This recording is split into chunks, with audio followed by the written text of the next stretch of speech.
Hi guys, Mikey here with the Fly Fish Club. Today we're going to be tying one of my favorites. So this is a creamsicle. I use this on all of our local still waters, especially when those fish are keying in on minnow patterns. It's super effective. Definitely recommend this one. So we're going to start off with a FM 6050 stealth jig. It has a 90-degree eye. Really like this one for these balance stuff, with a 3.5 silver bead. And you're gonna need some balance pins, some white marabou, and I'm gonna be using this silver minnow of this Arizona semi-seal dub. It's gonna be this one right here. And then I got some white thread and 210 denier. All right.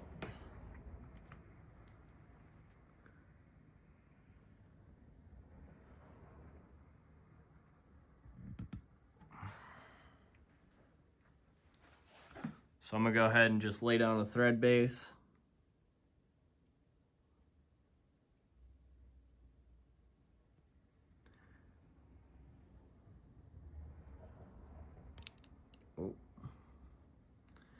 Trim off that tag.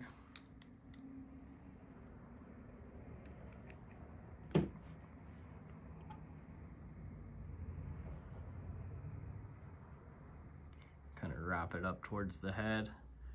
And so you're gonna have to trim your balance pin. I kind of like to make it one bead ahead of that eye, and that'll just help it balance correctly. It's okay if it's a little bit closer to it. I kind of like them a little bit closer to that eye, so when you pull it out, it doesn't get stuck in the water. And I fish these on a loop knot, or a non-slip loop knot. So I really like to have a little bit more action in that. So where you cut that balance pin, it's gonna be super sharp. Be careful around there. Right behind that balance pin, I'm gonna take a piece of marabou, go ahead and tie this in.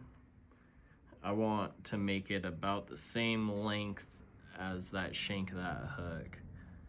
That way it's not oversized, but you don't want it to be like up in it. You kind of want some action there. So I just pulled off all the extra fibers that are kind of getting in the way. See, like that, and I'll just they have some that I'm not trapped, so I'm just gonna pull some of those off. A little bit longer is all right. Sorry, we're gonna be all fingers, so I'm gonna just go ahead and tie that in up to where I tied in that balanced pin. I'm gonna go ahead and trim it off.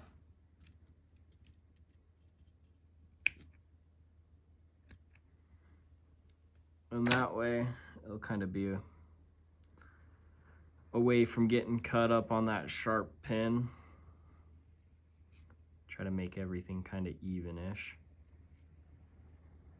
Doesn't really matter too much with this, just because you're adding dubbing and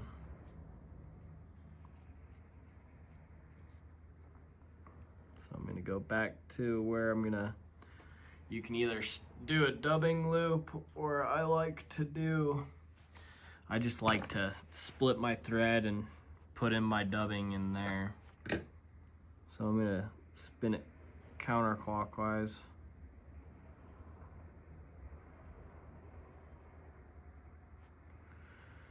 Once that thread gets flat, you can kind of see it on your finger. Go ahead and find the middle of it.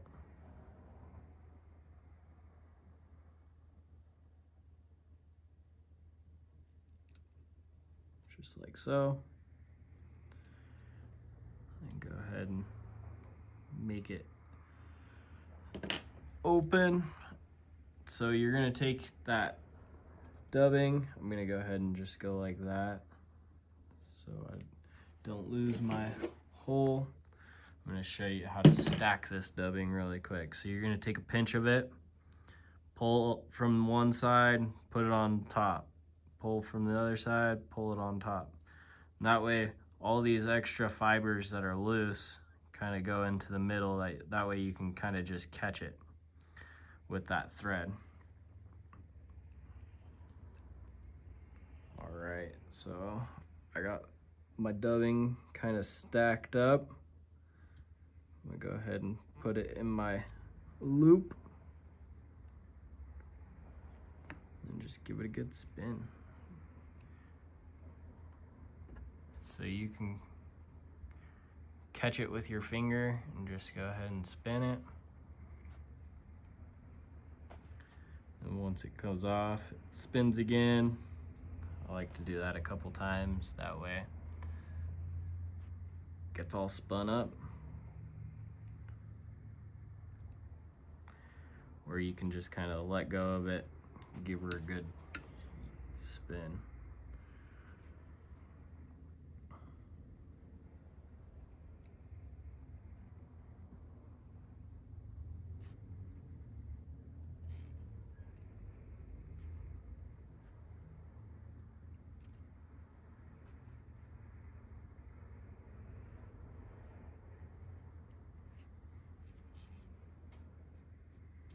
I just take my fingers and pluck some of those extras out.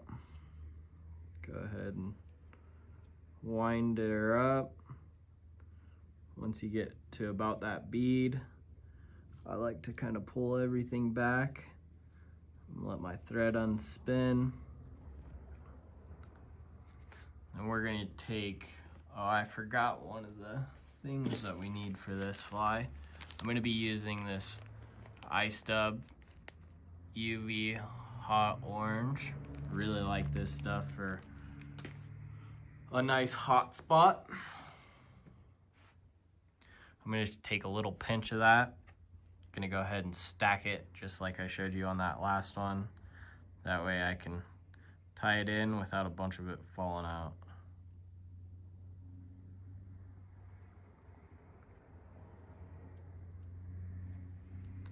That thread's getting flat again. I'm gonna take my pokey, try to find the middle.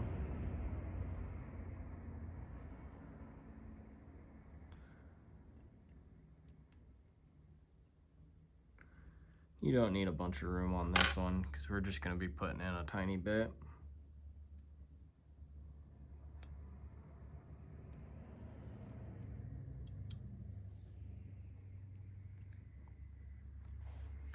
And spin it up.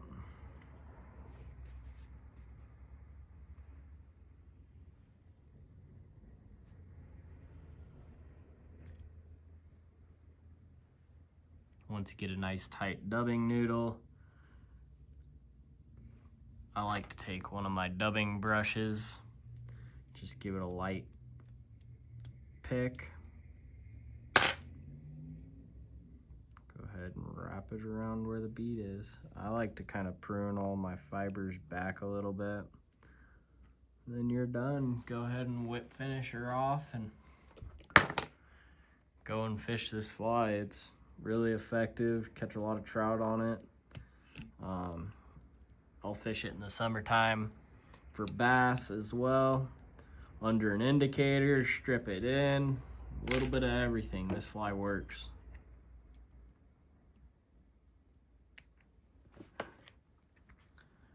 Thank you guys for watching, and give me a thumbs up if you enjoyed.